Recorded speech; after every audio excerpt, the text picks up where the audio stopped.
not dead in the South, calling the law down. It's an honor to be in y'all presence today. We really appreciate everything that y'all have done. We had just wished that we could be there, but you know, under the circumstances we can't. Malcolm X Grassroots Movement is an organization of people of African descent, aka New Africans, that are about defending the human rights of African people, building self-determination, and promoting and working on community control. One reason that we're here today to speak about the Scott Sister is to expose the whole issue of the over-incarceration of women, and particularly women of color.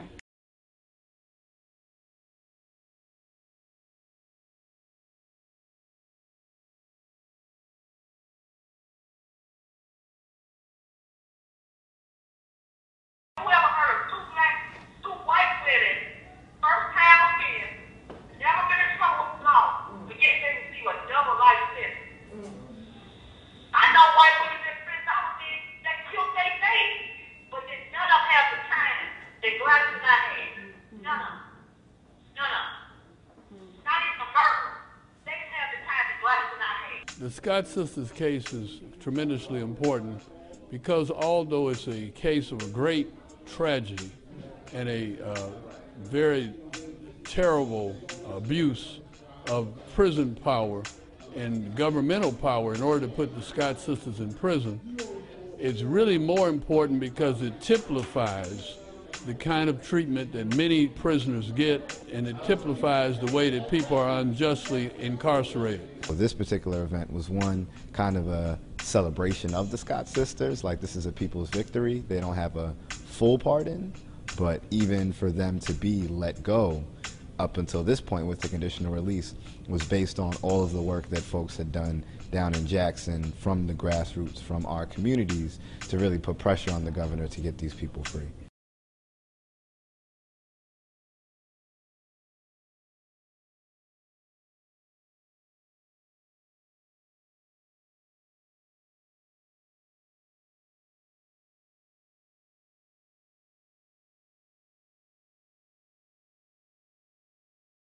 But this is a tragic thing. Had she not been put in prison, she probably never would be in a position now where she has been subjected to dialysis for the last several years and in need of a kidney transplant.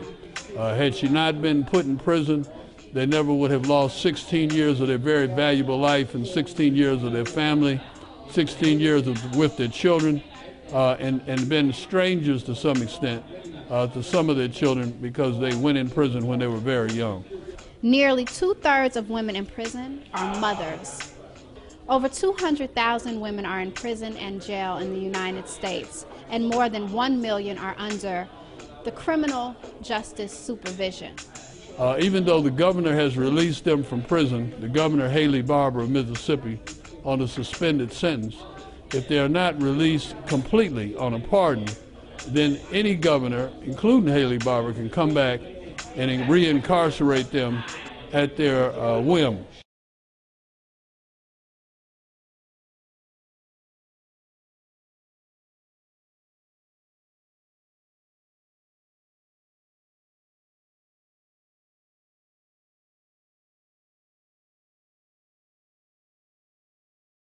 They're on parole, so they actually have to pay their parole department to quote-unquote supervise them. They've never now been convicted of anything except this, and so they really don't have a need to be supervised. What happens to us is, other people, it makes you want to fight harder to change, because so much wrong going on with the PAs and the judges. Part of defending the human rights for our people at times means we have to go to bat for them with the law, we have to go down south and do rallies, and then there are times where we have to do fundraisers.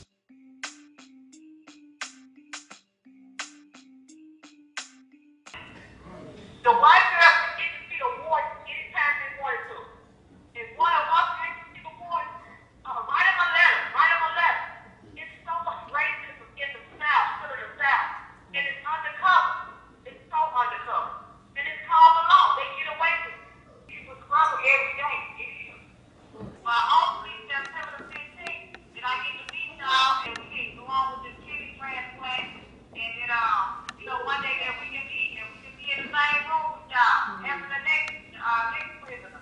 So we're asking everybody to come down. September 14th through September 16th in Jackson, Mississippi. We're going to have a rally and a march.